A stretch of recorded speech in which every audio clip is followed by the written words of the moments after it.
actually going well. Oh, we got one upgrade. So the Zerg definitely had the upgrade advantage in that. So, once again, this poor expansion of TBones is being absolutely terrorized.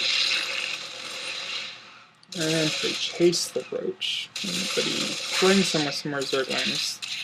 This is, I actually think, throughout this whole game, this is the... Up until now, the Zerg is, like, shining.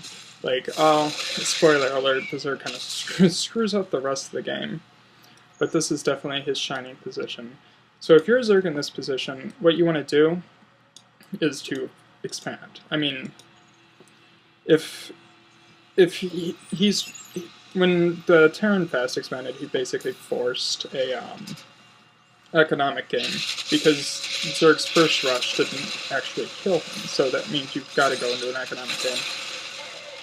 But the Zerg instead chooses to keep attacking. Let's go ahead and switch back over to TBone and Cam. Okay, defending his little base, let's go ahead. Oh, it looks like TBone was able to catch up. Some less than efficient attacks from Zerg helped him do that. Let's see, we're teching up. Still have a ton of gas, but we're building a starport, so hopefully we'll see like a reactor on there and throw some quick medevacs out. I don't know how I feel about this army composition. I mean, he's been seeing a lot of roaches, so I would expect a few more marauders. But let's see. Well, we can see how the whole thing pans out.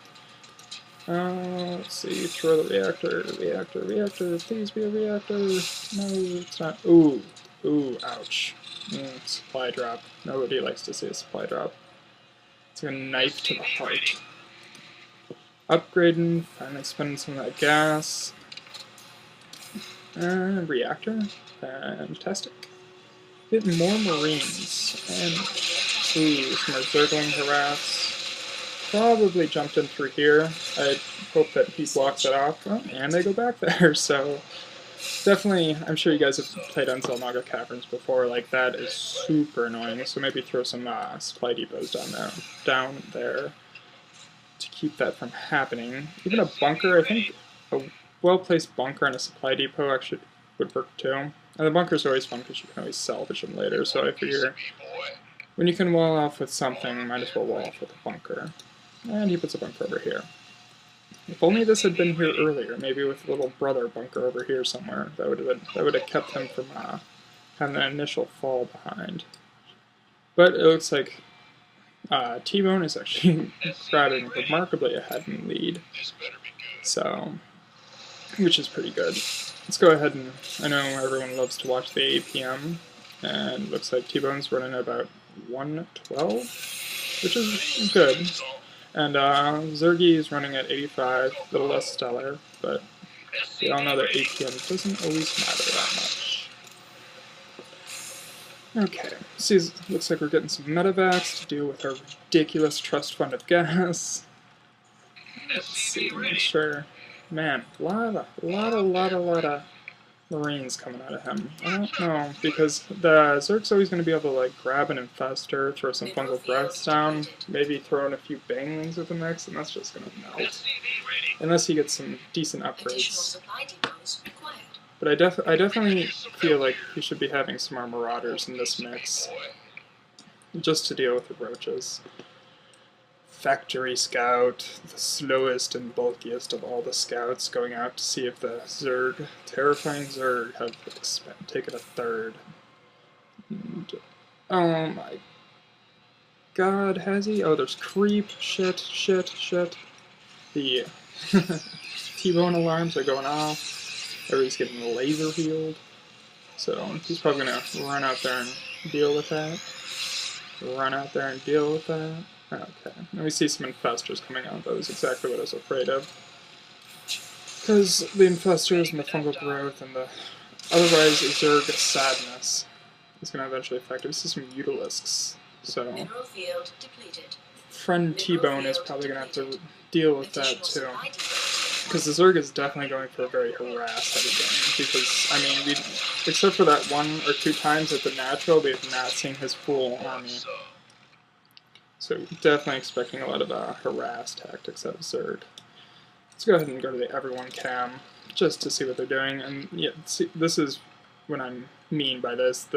They really need to be expanding as we get mass spine crawler, apparently. So, another hatch at this base, 2 more hatches at this base, come on, come on. Definitely build that somewhere a little more productive. And TBone, like a hero, is going off to build this 3rd expansion, which has 1 drone mining in it, which is not doing much at all. And zergy comes and decides to throw his face there. Ooh, no, no. Giant stim army looking like they'll Harry Potter lightning bolts over their head. And zergy has decided to respond with more spine crawlers and more hatches in his own base. So there's some obvious deficiencies in zerg play, and I actually think that's, like, I'll tell you guys now, that's what ends up making the zerg lose at the end, is these, like, just goofy lack of expanding, except for when he expands into his own base, which is perhaps a secret tactic that nobody understands.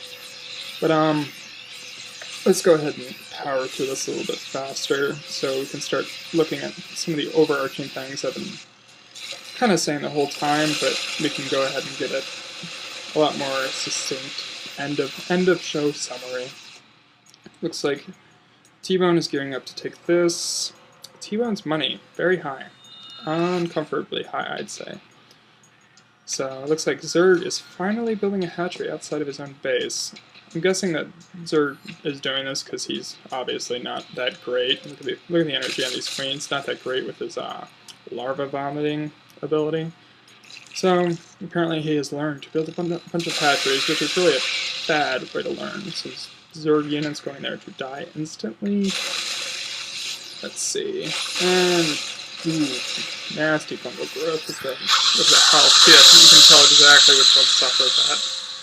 So, and those marauders, much more formidable against that kind of stuff. So definitely, apparently TBone loading his units into safety land, which actually, first time around I didn't understand that, but I see now that he was trying to keep them from being ground attacked, but you gotta watch for like the fungal growth and stuff, and you never know when he's got some hydras, because if they get fungal growth and like when I play Terran, I'm always terrified of putting them in there, because like if one of them falls, then it's like this crash and burn death. Okay, the fungal growth really taking a toll. Probably want to be building some more medevacs out of here with our trust fund of gas and money. Yep. And I believe he just kind of builds up for a while, getting that confidence factor that everyone loves. Oh, with his giant marine. How many marines is this? 89 marines. That's quite a few. I'm seeing Zerg building 60 Zerglings, so definitely not really going too far from the tier 1 units in this game, so probably I'd love to see a little more diversity in this. We see some skirmishes, some spine crawlers poking their pokey heads at people, and as you can tell, it's not looking good for Zerg. You see that he gets over 100 bleed. And now we just wait for the GG. And look at the drones. You could have expanded. Yeah. It's so sad when you see somebody have such a great chance and they just completely waste it. And there's the GG. Okay, so let's go ahead and just talk about some overarching things. Let's see. We touched on it earlier with this engineering bay, how that forces your opponent, jackburton, into doing one base, which actually, if we go ahead and look at TBone's cam at this point, he saw this, which to me says not a fast expansion, because usually you don't see the extractors out usually you don't see them out at all if the Zerg's fast expanding, so that kind of clued you in.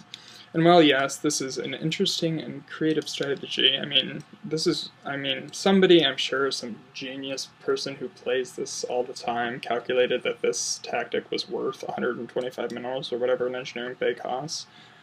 But it doesn't mean it's always the right thing to do, obviously. So, and we see, we'll go back to the part